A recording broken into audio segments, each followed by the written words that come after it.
Open the podcast bay door as hell.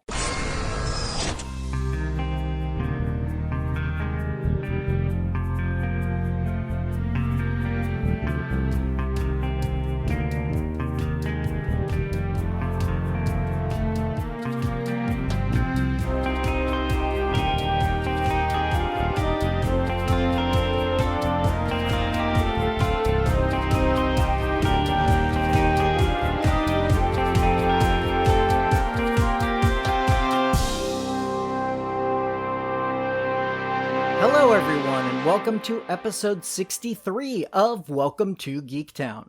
I'm your host, Kurt Onstead.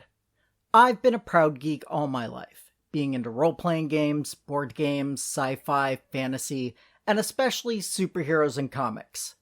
And I want to help others join me in those pursuits. But I found that sometimes people can get overwhelmed or feel left out because they don't already have what some consider to be the requisite knowledge in order to be considered a fan. And that's where Welcome to Geektown comes in.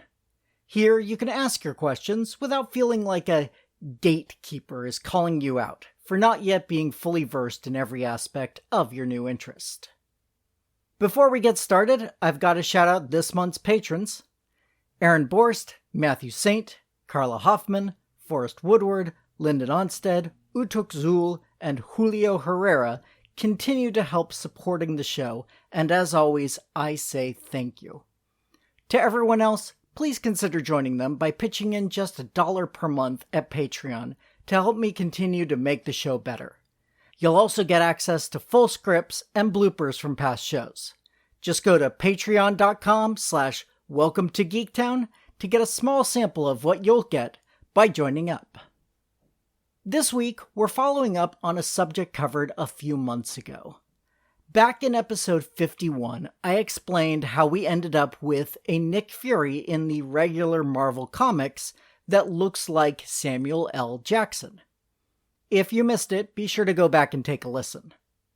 Listener Rob Garrison wanted to know what happened to the original Nick Fury.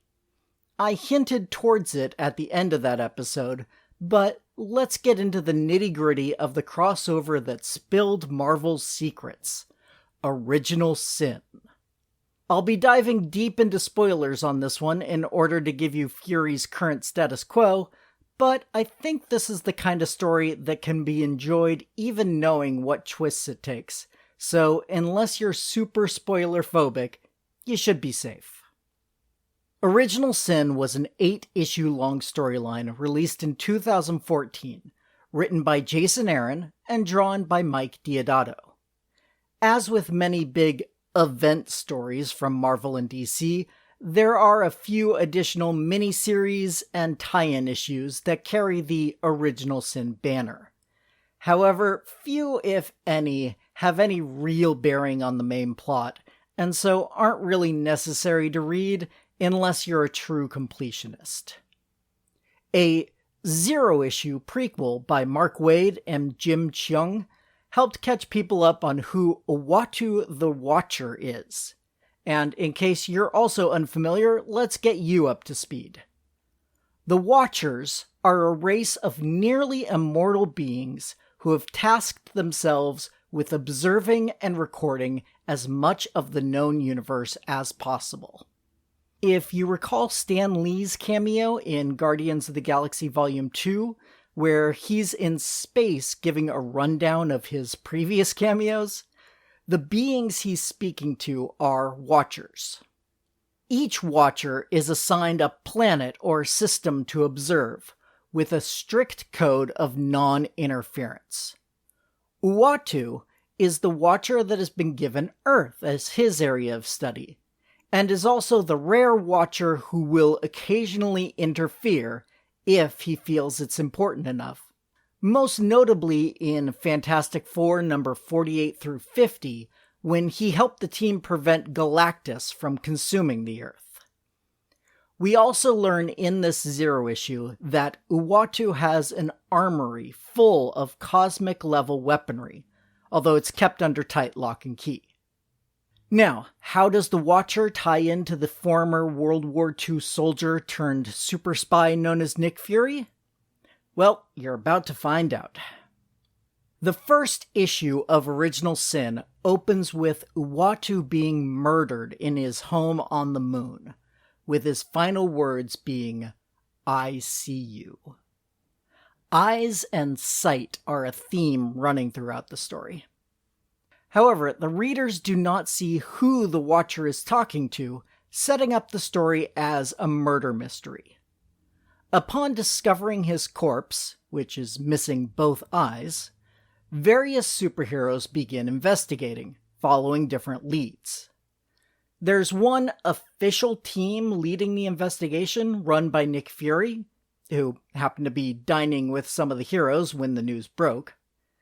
And then there's another investigative team that is put together by a mysterious man only seen in shadows, with some interesting combinations as they split up into smaller groups, including Doctor Strange and the Punisher working together, and Emma Frost and Ant-Man paired up.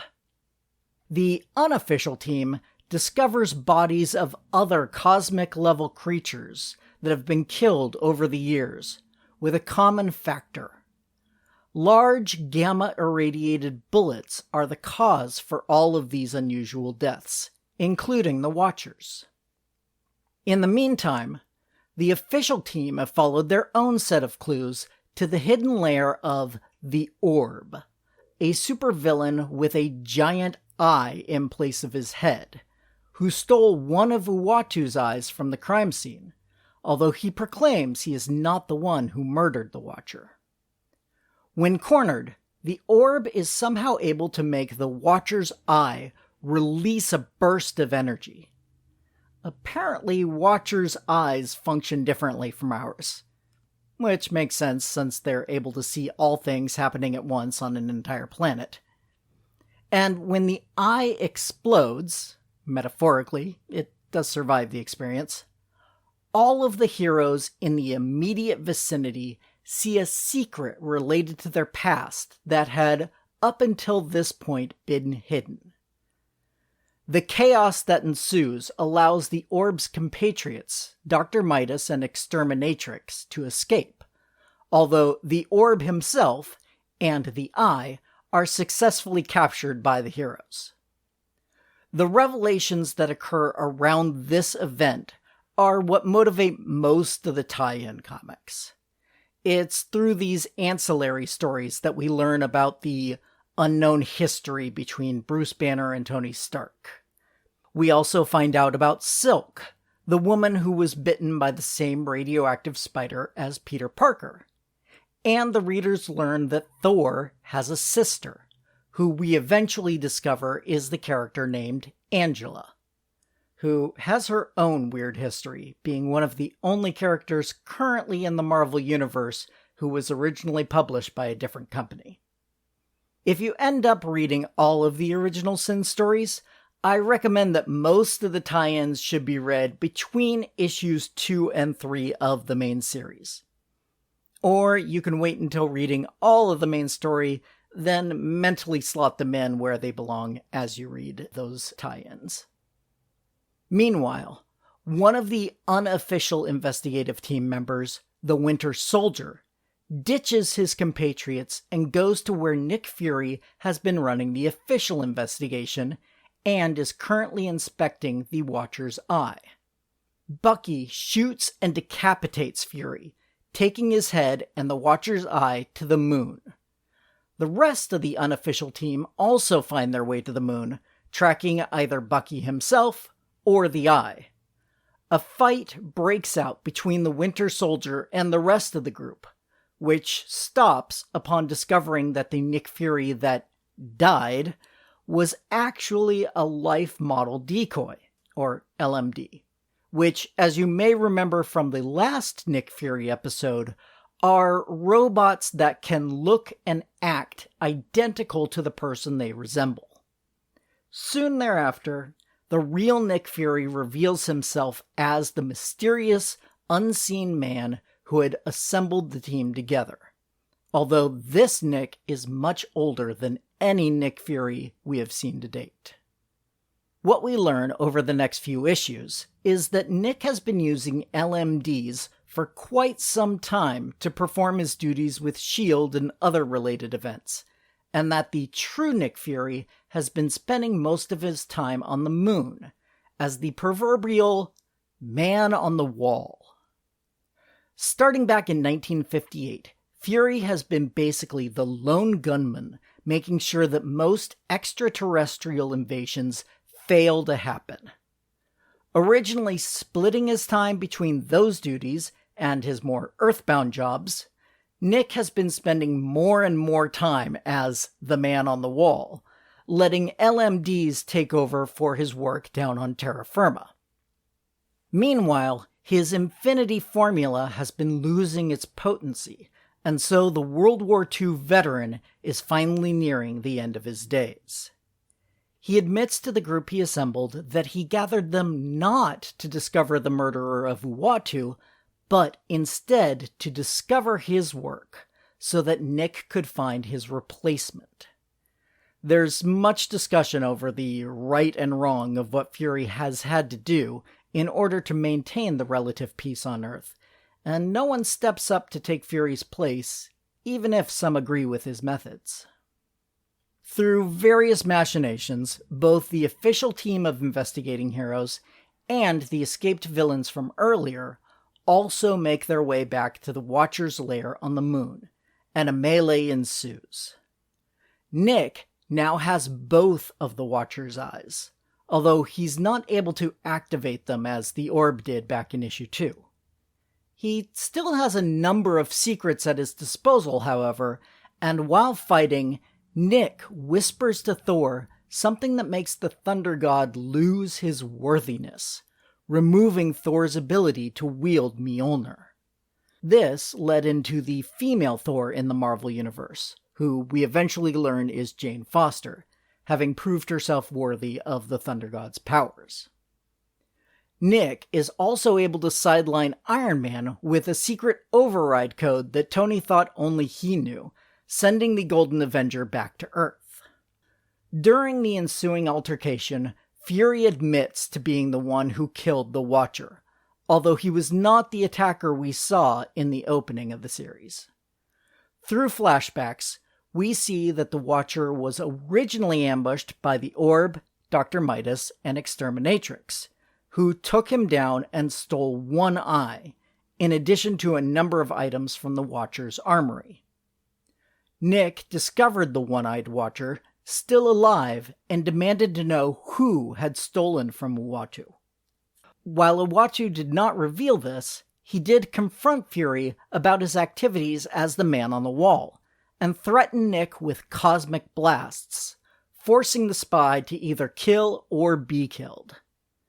After all these revelations, Nick ends up sacrificing himself to prevent Dr. Midas from taking the last of the Watcher's life force, which would potentially power up the villain to a cosmic-level threat to the universe. Although Midas and Fury are both presumed dead as they are both within the Watcher's lair when it explodes, we see at the end of the series that Nick is now basically the new Watcher, having absorbed Uatu's energy in the conflagration. The former spy is able to see throughout the cosmos, but has been metaphorically chained to the moon. He goes by the name The Unseen, and, as is fitting for his new moniker, has appeared on panel very little since then, most of his appearances coming in the Exiles Volume 3, a 12-issue-long series published in 2018 and 2019. In the meantime, the Winter Soldier ended up taking Fury's place as the proverbial man on the wall. Although that tenure didn't last very long that we've seen, as Bucky returned to Earth in the 2016 Avengers Standoff storyline and hasn't been seen in space since. This may be one of those plot threads that is forgotten for a while until some writer decides to dust it off, and either retcon the Earthbound Bucky as an LMD, similar to Fury, or to show what happens when there is no man on the wall, protecting the Earth as Fury had all those decades. So, Rob, I hope that gives you an idea of what happened to Nick Fury Sr. I enjoyed rereading the series as research, and I recommend giving it a try if you enjoy cosmic tales of intrigue. I mentioned that most of the tie-ins should be read between issues 2 and 3 of the main series. The one exception to that is the miniseries titled Original Sins, as opposed to Original Sin, singular. I know, not at all confusing.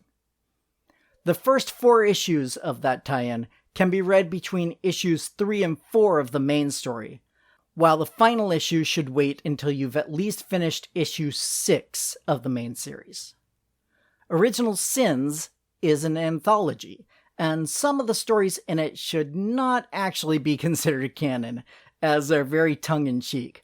But the first story in the final issue is one that I do consider to be important to the story as a whole, or at least shows the motivations and thoughts of one of the main characters of Original Sin.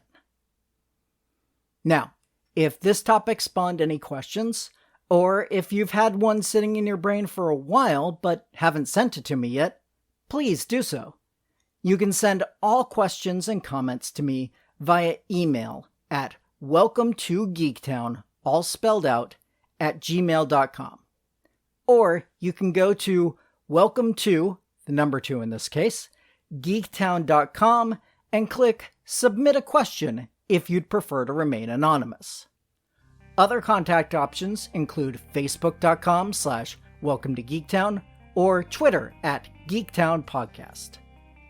Also, if you'd like to support the show directly, come join the Patreon at patreon.com/welcometogeektown for just $1 per month to get access to full scripts to the shows, outtakes, and a monthly shoutout. You can also help the show grow by subscribing and giving a 5-star review over on Apple Podcasts to join the Geektown City Council, which helps other people find the show, so we can all tell them, welcome to Geektown, population, us. Welcome to Geektown is written, narrated, edited, and produced by me, Kurt Onstead. Theme music is by Aaron Lovitz, logo art by Archie Santana. All other sound clips are the copyrighted material of their respective owners, and no infringement is intended, falling under fair use.